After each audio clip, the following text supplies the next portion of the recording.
কিরাম ধুইছিস তুই গাড়ি? হ্যাঁ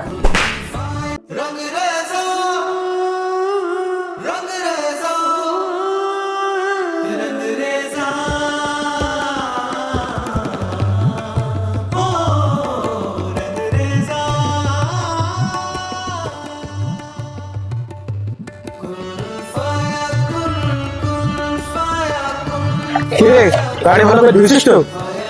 হ্যাঁ উস্তাদ, গাড়ি তো ভালোভাবেই ধুয়েছি। কোথাও কাদা নেই তো গাড়ি? ভালো করে ধুয়েছিস তো? কালকে কিন্তু গাড়ি চিটাগাং যাবে। জি উস্তাদ, গাড়ি আমি ভালো করেই ধুয়েছি, আপনি পারলে দেখে নিতে পারেন।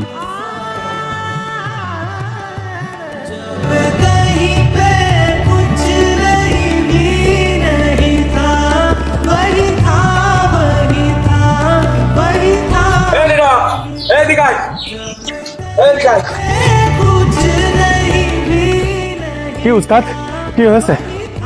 কি ধুইছিস এখানে গাড়ির ময়লা রেস করবে না? ভালো করে দেখ, দেখ ওখানে কি ময়লা রয়েছে, দেখ ময়লা থাকবে কে? হ্যাঁ কিরম করে গাড়ি ধুইস?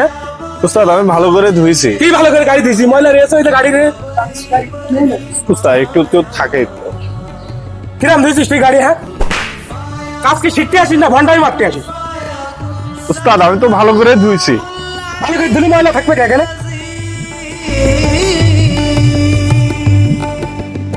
আজকে কাজ শিখতে আছে বলে আমরা মানুষ না। উস্তাদ তো যা তা করে কয়, আবার এদিকে গায়েও হাত তোলে। আমরা মনে হয় মানুষ না। কেন ভালো করে করলে আমি কি গাড়িটা ধুতে পারতাম না?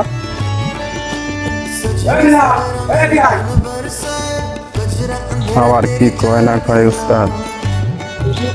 জি উস্তাদ বলেন। কেন বল? জি উস্তাদ কিছু বলবেন? আগে বল। বলেন উস্তাদ। তোর আমি বকলাম বিলে কি তুই রাগ করলি আমার উপর? না উস্তাদ আমি কিছু রাগ করিনি।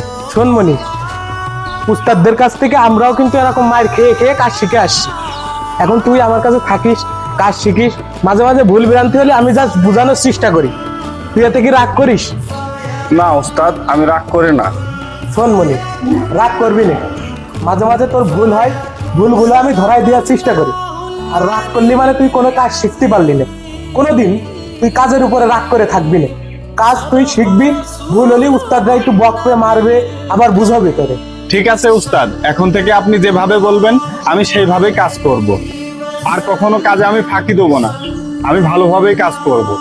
তাহলে গাড়ি ধুয়েছিস, গাড়িটা সাইড কর, দুইজন হোটেল থেকে খেয়ে আসি, টিপে যেতে হবে তো।